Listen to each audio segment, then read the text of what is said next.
Olá, queridos, graça e paz da parte do nosso Senhor e Salvador Jesus Cristo seja com todos vós. Louvado seja o nome de Jesus. Seja bem-vindo ao canal Pastor Robson Vasconcelos. Esse é o meu canal, mas ele também pode ser o seu canal.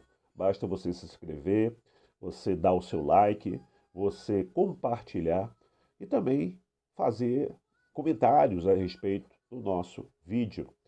E ele também é um canal interativo, ele também funciona com a sua participação, tá bom? Você pode fazer perguntas no bloco O Pastor Responde, e ali nós vamos estar te respondendo, vamos estar biblicamente tirando as suas dúvidas a respeito de algum assunto de cunho cristão, tá bom? De cunho familiar. Basta você fazer sua pergunta e aí nós vamos fazer um vídeo lhe respondendo. Se você quiser ser identificado, nós vamos estar citando quem fez a pergunta. Se você não quiser ser identificado, nós também não vamos citar. Mas, enfim, fique à vontade e seja mais uma vez bem-vindo ao canal Pastor Robson Vasconcelos. Queridos, eu quero ler aqui um texto do Salmo 100, versículo 2, que diz assim a palavra de Deus: Servi ao Senhor com alegria e apresentai-vos a Ele com cântico. Louvado seja o nome de Jesus.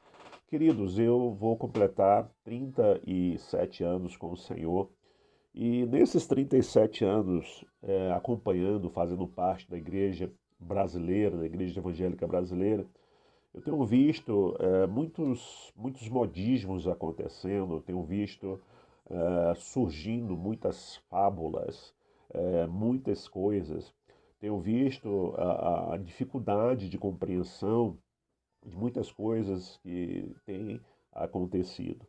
E uma das coisas também que eu tenho percebido é a desmotivação da igreja evangélica brasileira, do povo que faz parte dessa igreja, em completar a missão, em seguir, né, o mandamento do Senhor Jesus Cristo, da grande comissão, que é fazer a obra, que é ganhar pessoas, que é discipular. E nós temos visto que por conta dessa situação, muitas coisas têm acontecido, né? Muitas coisas têm acontecido. E assim, como eu disse, muitos modismos têm acontecido. E em relação a isso, eu quero falar a respeito do voluntariado ou do serviço na igreja, né? Porque, queridos, eu estava lendo hoje uma reportagem falando sobre isso em uma determinada rede social, e o tema seria basicamente o quê? Que a igreja ela não precisa de mais voluntários nem de obreiros. Eu achei muito interessante essa situação, porque para muitas denominações, para muitas igrejas, quando se chama alguém de voluntário, é, na verdade, não está querendo diminuir o comprometimento dessa pessoa. Como ela pode dizer, eu sou voluntário, não posso ser cobrado, eu faço como eu quiser, eu chego a hora que eu quiser, no dia que eu quiser, né? E aí chama essa pessoa de voluntária. E muitas igrejas, por conta disso, têm criado obreiros, têm consagrados, vamos dizer assim, obreiros, porque chamar alguém de obreiro visa aumentar o engajamento, a responsabilidade, o compromisso dessa pessoa com a igreja. Então, o problema, na verdade, não está na nomenclatura que se usa, mas na cultura de cada igreja dessa em relação a esses nomes que são dados, né? Nós, queridos, estamos assim cometendo um erro muito injusto quando buscamos um paralelo entre o compromisso e a falta de compromisso de uma pessoa que serve na igreja. E isso faz com que estejamos buscando facilitar esse raciocínio, né? E temos feito aí um checklist sobre essas pessoas sem compromisso e as chamando, né, e chamando essas pessoas de voluntária, enquanto as pessoas com compromisso, vamos assim dizer, com compromisso real, nós chamamos de obreiros ou servos, né? E em até alguns ministérios aí, até algumas igrejas por aí chamamos, essas pessoas são chamadas de escravo. Então, nós precisamos aprender a visualizar essa forma de ser igreja, de ensinar a igreja as diferenças, né? Porque independente de eu ser voluntário ou obreiro, eu tenho que ter convicção do meu chamado, que já foi feito, que existe. Porque a grande comissão de Mateus 28, né, é para toda a igreja. Não foi apenas para os apóstolos daquela época. Né? Mas quando eu tenho entendimento de que eu sou chamado, que eu preciso viver esse chamado, coisas na minha vida acontecem naturalmente. Né? Eu entendo que alguém que vive o chamado, ele serve porque foi chamado. Ele serve porque foi chamado. Ele persevera no seu chamado, independente das circunstâncias, independente de ter aplausos ou não. Ele continua executando, exercendo o seu chamado. Né?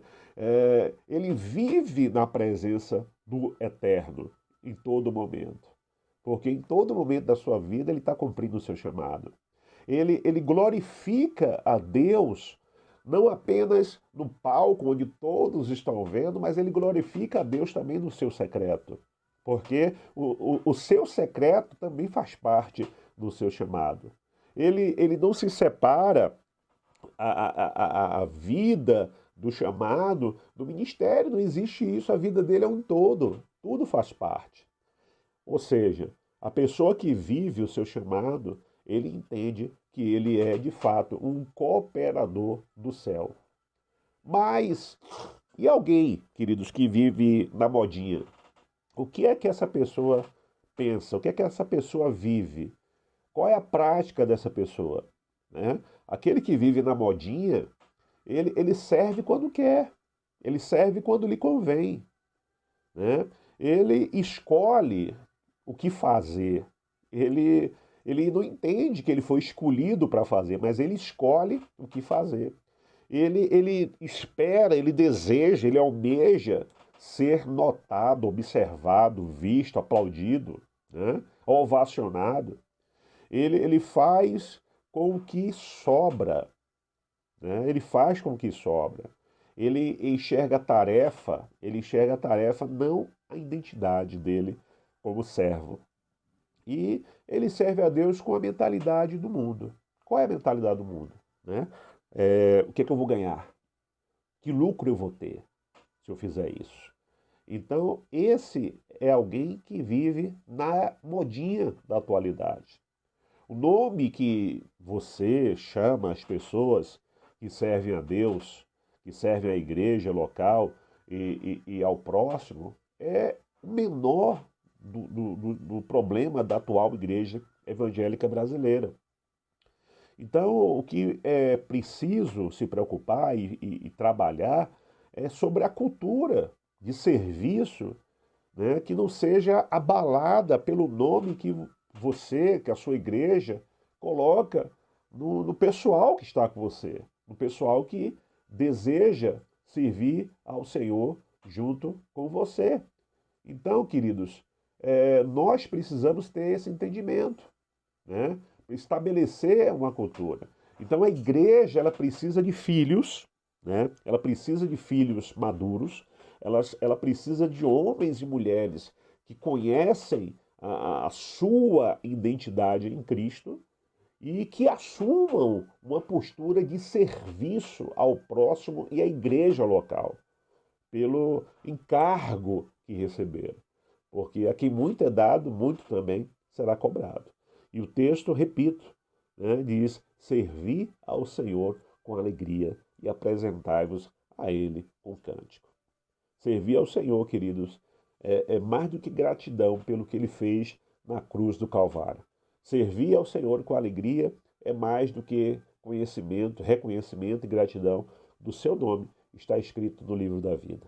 Quando nós cuidamos das coisas de Deus, Deus cuida das nossas coisas, tá bom? Então, em nome de Jesus, se desperte. Nós estamos nos últimos tempos, antes da volta de Jesus. Então, trabalhe para o Senhor com alegria, com singeleza de coração, né? Trabalhe para o Senhor, glorificando com as suas atitudes o nome dEle. Guarde essa palavra no seu coração, que Deus te abençoe, em nome de Jesus.